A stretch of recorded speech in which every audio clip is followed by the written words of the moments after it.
इस फिल्म के नायक से मिलो, माइकल। वह अभी एक बुरे सपने से जागा है और साथ ही उसे काम के लिए तैयार होना है। माइकल एक कैसीनो में वेटर का काम करता है, जो अमीरों का पसंदीदा ठिकाना है जहां वे अपनी दौलत उड़ाते हैं। अपने बेहतरीन काम और दोस्ताना व्यवहार की वजह से माइकल ने सिर्फ 3 महीने में ही अपने सभी सहकर्मियों का भरोसा जीत लिया है। लेकिन असल में ये सामने आता है कि उसके सारे काम सिर्फ अपने फायदे के लिए हैं। ये तब पता चलता है जब वो अपना मेकअप हटाता है और अपना असली रूप दिखाता है। उस खास रात को माइकल ने अपनी योजना शुरू की और अपने प्लान को अंजाम देने में उसने कमाल की माहिरी दिखाई। कैसीनो के गेम मशीनों में महारत हासिल करने से लेकर वीआईपी कार्ड चुराने तक और फिर एक्सक्लूसिव हॉल्स तक पहुंचने के लिए एलिवेटर सिस्टम को हैक करने तक उसने सब कुछ बखूबी किया। माइकल, जिसके पास ऐसे एडवांस्ड चश्मे थे जो चीजों को देख सकते थे, उसने भी खेल जीतने में कामयाबी हासिल की और उस रात 5 मिलियन यूरो तक का मुनाफा कमाया। अफसोस की बात यह है कि ये सारे फायदे उसके मुकाबले एलेक्स, जिसकी नजरों को मनचाहे तरीके से बदलने की ताकत है, से मिलते ही खत्म हो गए। माइकल, जो शुरू में पूरे आत्मविश्वास से भरा हुआ था, आखिरकार हार गया जब उसका मानना था कि जो कार्ड उसने देखा वो सिर्फ एलेक्स द्वारा बनाई गई एक भ्रम थी। अपनी हार और दौलत के नुकसान को स्वीकार करने में संघर्ष करते हुए माइकल ने एक और खिलाड़ी का पीछा किया, लेकिन पाया कि ये भी एक और भ्रम था। और माइकल को लग रहा था कि वो एलेक्स का पीछा कर रहा है, लेकिन असल में वो किसी और वीआईपी रूम के खिलाड़ी के पीछे भाग रहा था। इस बीच एलेक्स शांति से कैसीनो से निकल गया। माइकल ने जो हंगामा खड़ा किया था, उसकी वजह से कैसीनो के मालिक विक्टर ने उसे पकड़ लिया। विक्टर ने माइकल से पूछताछ शुरू कर दी, क्योंकि उसकी वजह से कैसीनो को 50 लाख यूरो से ज्यादा का नुकसान हुआ था।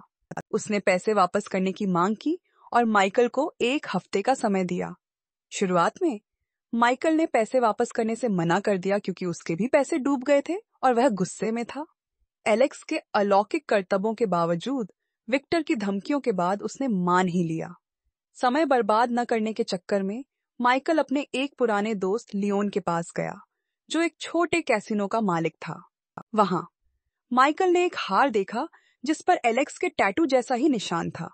लियोन ने समझाया कि यह निशान एक अलौकिक शक्ति का प्रतीक है, जो मालिक को एक अनंत अवचेतन अवस्था में प्रवेश करने की क्षमता देता है। ठीक वैसे ही जैसे एलेक्स ने माइकल की दृश्य धारणा को बदलकर उसके हाथ में पत्तों को बदल दिया था। कहीं और एलेक्स गॉर्डन से मिला, जो कि एलेक्स के कार्यों का वास्तुकार निकला, जिसे माइकल की क्षमताओं को परखने के लिए डिजाइन किया गया था। इस बीच माइकल को लियोन की अलौकिक शक्तियों पर नोटबुक मिली और उसने इसका इस्तेमाल ऐसे लोगों को खोजने के लिए किया जिनकी अद्वितीय अलौकिक क्षमताएं उसके मिशन में मदद कर सकती थीं। आखिरकार माइकल ने कई लोगों को अपनी टीम में शामिल किया, जिसमें एरिक भी था, जो चीजों को हिला सकता था, टोनी, जो इलेक्ट्रॉनिक डिवाइस को कंट्रोल कर सकता था, और केविन, जो लोगों को हिप्नोटाइज कर सकता था। अपनी टीम को इकट्ठा करने के बाद माइकल ने उनके काम बताए, जिसमें असली जुए के खेल की एक सिमुलेशन बनाना भी शामिल था, जो कैसीनो वाले खेलों जैसा था। हालांकि यह सिमुलेशन, जो शुरू में बिना किसी दिक्कत के चल रहा था, खिलाड़ियों के बेलगाम अहंकार की वजह से बिगड़ गया। माइकल ने टीम को संभालने और कंट्रोल करने के लिए एक और सदस्य को शामिल करने का फैसला किया। अगले दिन माइकल ने वेरोनिका को ढूंढा, जो एक टेलीपैथ थी, जो दूर से विचार सुन और भेज सकती थी। उसकी क्षमताएं टीम की संचार प्रणाली को और बेहतर बना सकती थीं। वेरोनिका के साथ आने से माइकल अब अपनी टीम को बिना किसी मेहनत के अपने हर आदेश का पालन करने के लिए कह सकता था। वेरोनिका को एक ऐसी महिला के रूप में दिखाया गया है जो किसी के भी अवचेतन मन तक पहुंच सकती है। फिर वह माइकल से जुड़ जाती है, जिससे वह अपनी टीम के सभी सदस्यों को आदेश जारी कर सकता है, जिसकी शुरुआत एरिक से होती है, जिसे एक चेतावनी घंटी बजाने का काम सौंपा गया था, और केविन, जिसे बिना किसी कारण के डर से चिल्लाने के लिए लोगों को उकसाने का काम दिया गया था, और टोनी, जिसे बिजली की शॉर्ट सर्किट करने का काम सौंपा गया था। इसके अलावा ऐसा लगता है कि वेरोनिका के पास उन सबसे ज्यादा ताकत है, क्योंकि वह लोगों के दिमाग में भूचाल ला सकती है, जिससे वे डर के मारे अपनी जान बचाने भाग खड़े होते हैं। माइकल ने फिर अपनी योजना बनाई और उनकी मिशन शुरू करने की तैयारियां चल रही थीं। जल्द ही विक्टर द्वारा तय की गई तारीख से सिर्फ 2 दिन बचे थे। माइकल और उसकी टीम ने फिर अपनी योजना पर अमल करना शुरू कर दिया। शुरुआत में वेरोनिका की ताकत का फायदा उठाकर माइकल बिना किसी कम्युनिकेशन टूल के अपनी टीम को आसानी से डायरेक्ट कर पा रहा था, जैसे उसके ख्याल सीधे उन लोगों के दिमाग में पहुंच जाते हों जिन्हें वह टारगेट करता। शुरुआत में जीत और मुनाफा उनके लिए आसान था, लेकिन उनकी कामयाबी ज्यादा देर तक नहीं चली, क्योंकि एरिक और टोनी खेल में इतने डूब गए कि उन्होंने कंट्रोल खो दिया और बिना रुके खेलते रहे। नतीजतन उनके कामों ने वेन्यू के गार्ड्स का ध्यान खींचा और उन्हें दूसरे कमरे में ले जाया गया। किस्मत से माइकल ने केविन की ताकत का इस्तेमाल करके गार्ड्स को हाइप्नोटाइज करने में कामयाब हो गया, जिससे उनके 2 दोस्तों को रिहा कर दिया गया। माइकल एरिक और टोनी के लिए नाराज और चिंतित दोनों था। उसने फिर उन्हें समझाने की कोशिश की ताकि ऐसी लापरवाही भरी हरकत दोबारा न हो जो उनकी सुरक्षा के लिए खतरनाक हो सकती है। इसके बाद माइकल ने अपने मिशन पर फिर से ध्यान दिया, इस बार सिर्फ एक तरह के रूलेट गेम पर दांव लगाने पर। बस झटपट माइकल का लक्ष्य, जो सिर्फ 5 मिलियन यूरो का था, 10 मिलियन यूरो तक जीत गया। बड़ा मुनाफा कमाने के बाद वे कैसीनो से निकल गए और अपनी जीत का जश्न समुद्र तट पर मनाया। अगले दिन कुछ अप्रत्याशित हो गया। विक्टर, जिसने माइकल के संदिग्ध व्यवहार पर गौर किया था, आखिरकार माइकल के दोस्तों की प्रतिभा के बारे में पता चला। फिर विक्टर और उसके आदमियों ने उन्हें रोक लिया और उन्हें अपने कैसीनो में काम करने के लिए भर्ती करने का इरादा जाहिर किया। विक्टर का मकसद तो साफ था, माइकल के दोस्तों की मदद से मिलने वाले मोटे मुनाफे से अपना धंधा बढ़ाना। मगर दिक्कत ये थी कि विक्टर को सिर्फ ये बढ़िया लोग ही नहीं चाहिए थे। उसने माइकल को मारने का भी हुक्म दे दिया, क्योंकि माइकल ने अपने दोस्तों को सौंपने से इनकार कर दिया था। आखिरकार माइकल को अपने दोस्तों को विक्टर के कैसीनो में स्टाफ के तौर पर काम करने देना पड़ा, क्योंकि विक्टर ने उसे धमकी दे दी थी। लगता है माइकल की किस्मत अभी भी साथ दे रही है। विक्टर के आदमी ने उसे गोली मारी थी, लेकिन वह बच गया क्योंकि गोली चूक गई, और हैरानी की बात यह कि उसे गॉर्डन ने बचाया। आखिरकार ये बात सामने आई कि गॉर्डन माइकल का असली बाप है, जिससे वह पिछले 10 सालों से संपर्क में नहीं था। माइकल को लगता है कि जितनी भी दुर्घटनाएं उसके साथ हुईं, वो सब गॉर्डन की करतूत थीं, लेकिन उसके बाप का कहना था कि उसने माइकल को फंसाने की कोशिश नहीं की थी। उसका तर्क था कि जो कुछ भी उसने किया वो सबक था, ताकि उसका बेटा अपनी प्रतिभा को और निखार सके। पता चला कि गॉर्डन के पास भी कुछ अलौकिक शक्तियां हैं। अपने दोस्तों को इस मामले में शामिल करने के लिए खुद को दोषी महसूस करते हुए माइकल फिर उन्हें बचाने की कोशिश करता है। हमेशा की तरह वह कैसीनो में घुसने के लिए छुप कर गया। आखिरकार माइकल अपने दोस्तों के साथ फिर से जुड़ने में कामयाब हो गया, लेकिन एरिक, टोनी और केविन के विपरीत वेरोनिका ने विक्टर के लिए काम करने के बजाय अपने अवचेतन में रहने का फैसला किया। उसके फैसले ने उसे पिछले कुछ दिनों से कोमा में रखा हुआ है।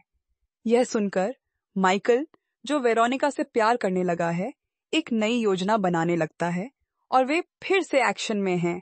माइकल और उसके दोस्तों के बीच अच्छी टीम वर्क की बदौलत उन्होंने आखिरकार वेरोनिका को बचा लिया, जो अभी भी कोमा में थी। दुर्भाग्य से उनके कार्यों का पता चल गया, जिससे उन्हें कैसीनो के तिजोरी में छिपना पड़ा, जो उनके लिए विक्टर और उसके आदमियों से बचने का एकमात्र सुरक्षित स्थान था। दबाव में वे एक दूसरे को दोष देने लगे, खासकर एरिक, जो दृढ़ता से माइकल को उन सभी को मुसीबत में डालने के लिए दोषी ठहराता था, जबकि माइकल वेरोनिका की हालत को देखकर सहन नहीं कर पा रहा था। आखिरकार उसने अपनी प्रेमिका के अवचेतन में प्रवेश करने का फैसला किया। केविन की मदद से माइकल ने उसकी अवचेतन दुनिया में कदम रखा और वेरोनिका को ढूंढ निकाला, जो अभी भी अपने ही ख्यालों में खोई हुई थी। हालांकि माइकल को शुरुआत में कुछ दिक्कतें हुई, लेकिन जल्द ही उसने वेरोनिका के प्रति अपने भावनाओं को व्यक्त करना शुरू कर दिया और आखिरकार उसे कोमा से जगाने में कामयाब हो गया। दुर्भाग्य से अवचेतन में सिर्फ एक ही दरवाजा है जिससे वे असली दुनिया में वापस लौट सकते हैं, और माइकल वेरोनिका को उस दरवाजे का इस्तेमाल करने देता है, अपनी जिंदगी की परवाह किए बिना। अपनी अवचेतन दुनिया में अब अकेले माइकल को अपने पिता से मुलाकात की याद आने लगी, जिन्होंने उसे समझाया था कि दूसरों की अवचेतन दुनिया के दरवाजे तक कैसे पहुंचा जाए।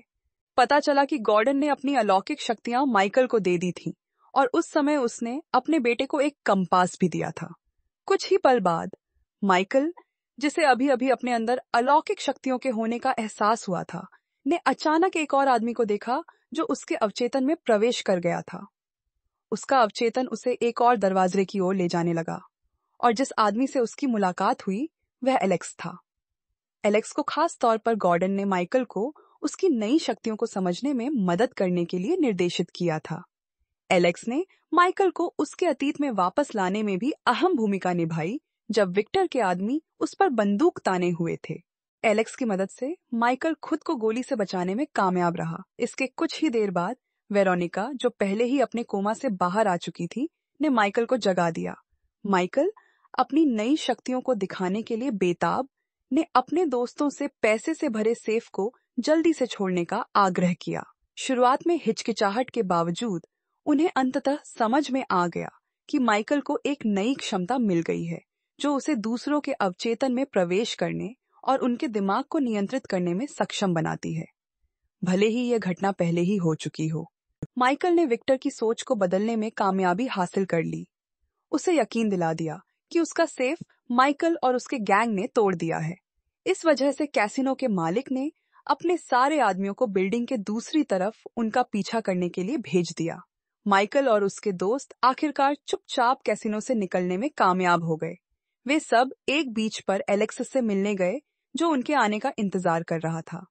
फिर एलेक्स ने माइकल और उसके दोस्तों को एक नए मिशन के बारे में बताया जिसे उन्हें अंजाम देना था और यह भी कहा कि अब उनकी ताकत पहले से कहीं ज्यादा बढ़ गई है।